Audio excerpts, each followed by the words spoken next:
I'm reading today from the book of Psalms, chapters 61, 62, and 63, Exodus chapter 8, and Luke chapter 14. Psalm 61. Hear my cry, O God, attend unto my prayer. From the end of the earth will I cry unto thee. When my heart is overwhelmed, lead me to the rock that is higher than I. For thou hast been a shelter for me, and a strong tower from the enemy. I will abide in thy tabernacle forever. I will trust in the covert of thy wings, Selah. For thou, O God, hast heard my vows. Thou hast given me the heritage of those that fear thy name. Thou wilt prolong the king's life, and his years as many generations. He shall abide before God forever. O prepare mercy and truth, which may preserve him. So will I sing praise unto thy name forever, that I may daily perform my vows. Psalm 62. Truly my soul waiteth upon God. From him cometh my salvation. He only is my rock and my salvation. He is my defense. I shall not be greatly moved. How long will ye imagine mischief against a man? Ye shall be slain all of you. As a bowing wall shall ye be, and as a tottering fence. They only consult to cast him down from his excellency. They delight in lies. They bless with their mouth, but they curse inwardly. Selah.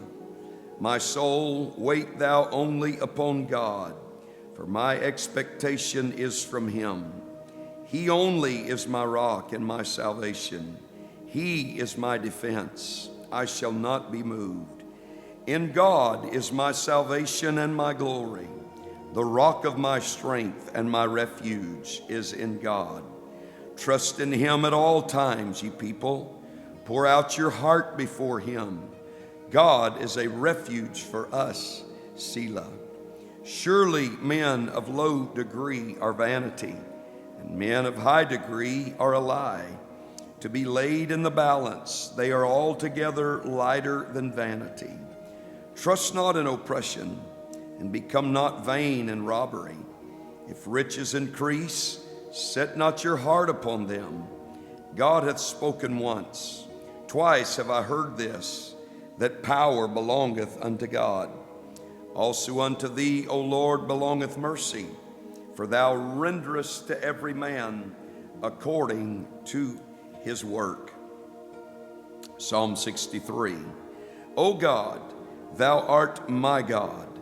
Early will I seek thee. My soul thirsteth for thee. My flesh longeth for thee in a dry and thirsty land where no water is, to see thy power and thy glory, so as I have seen thee in the sanctuary. Because thy loving kindness is better than life, my lips shall praise thee.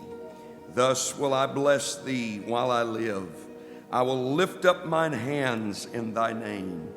My soul shall be satisfied as with marrow and fatness, and my mouth shall praise thee with joyful lips. When I remember thee upon my bed, and meditate on thee in the night watches, because thou hast been my help, therefore in the shadow of thy wings will I rejoice. My soul followeth hard after thee, thy right hand upholdeth me. But those that seek my soul to destroy it shall go into the lower parts of the earth. They shall fall by the sword. They shall be a portion for foxes. But the king shall rejoice in God. Every one that sweareth by him shall glory, but the mouth of them that speak lies shall be stopped. Exodus chapter 8. And the Lord spake unto Moses, Go unto Pharaoh, and say unto him, Thus saith the Lord, Let my people go, that they may serve me. And if thou refuse to let them go, behold, I will smite all thy borders with frogs. And the river shall bring forth frogs abundantly, which shall go up and come into thine house, and into thy bedchamber, and upon thy bed, and into the house of thy servants, and upon thy people, and into thine ovens, and into thy kneading troughs. And the frogs shall come up both on thee, and upon thy people, and upon all thy servants. And the Lord spake unto Moses, say unto Aaron, stretch forth thine hand with thy rod over the streams, over the rivers, and over the ponds, and cause frogs to come up upon the land of Egypt. And Aaron stretched out his hand over the waters of Egypt, and the frogs came up and covered the land of Egypt. And the magicians did so with their enchantments, and brought up frogs upon the land of Egypt. Then Pharaoh called for Moses and Aaron and said, entreat the Lord, that he may take away the frogs from me and from my people, and I will let the people go, that they may do sacrifice unto the Lord. And Moses said unto Pharaoh, glory over me. When shall I entreat for thee, and for thy servants, and for thy people, to destroy the frogs from thee and thy houses, that they may remain in the river only? And he said, tomorrow. And he said, be it according to thy word, that thou mayest know that there is none like unto the Lord our God.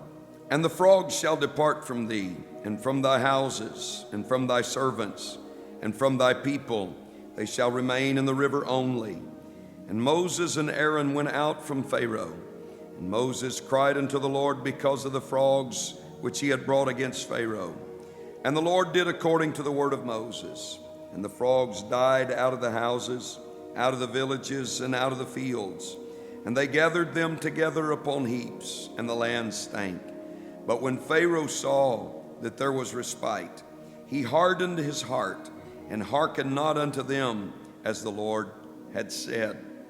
And the Lord said unto Moses, say unto Aaron, stretch out thy rod, and smite the dust of the land, that it may become lice throughout all the land of Egypt. And they did so.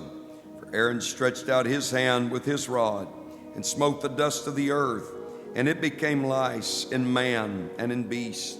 All the dust of the land became lice throughout all the land of Egypt.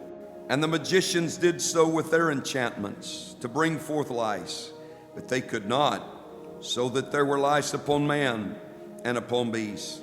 And the magicians said unto Pharaoh, this is the finger of God. And Pharaoh's heart was hardened, and he hearkened not unto them, as the Lord had said. And the Lord said unto Moses, rise up early in the morning, and stand before Pharaoh. Lo, he cometh forth to the water. And say unto him, thus saith the Lord, let my people go, that they may serve me.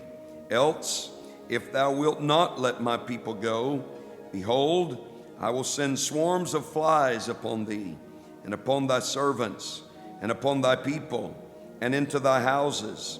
And the houses of the Egyptians shall be full of swarms of flies, and also the ground whereon they are. And I will sever in that day the land of Goshen, in which my people dwell, that no swarms of flies shall be there, to the end thou mayest know that I am the Lord in the midst of the earth. And I will put a division between my people and thy people. Tomorrow shall this sign be. And the Lord did so. And there came a grievous swarm of flies into the house of Pharaoh, and into his servants' houses, and into all the land of Egypt. The land was corrupted by reason of the swarm of flies.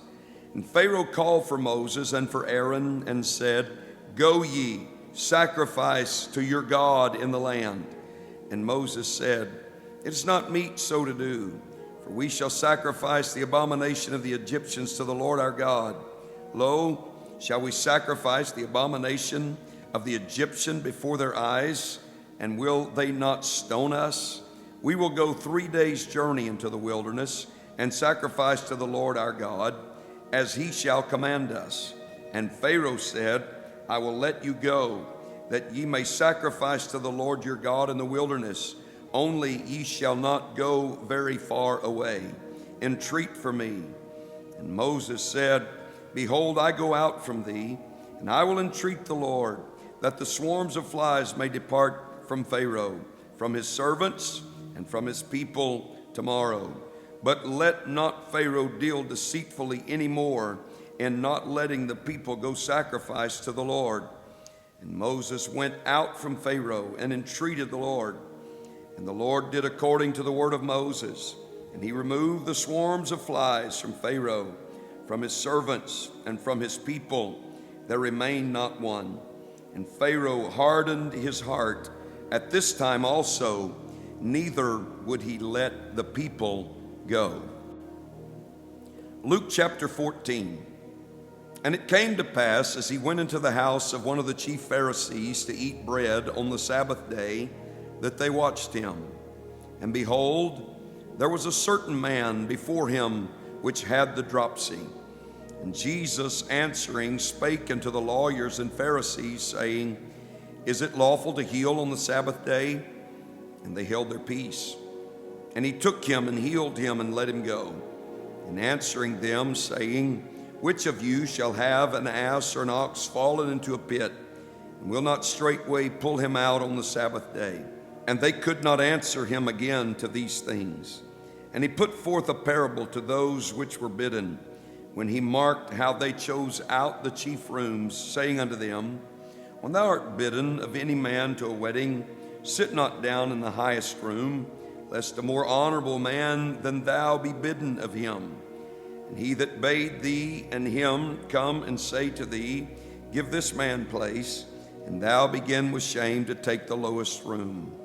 But when thou art bidden, go and sit down in the lowest room, that when he that bade thee cometh, he may say unto thee, Friend, go up higher.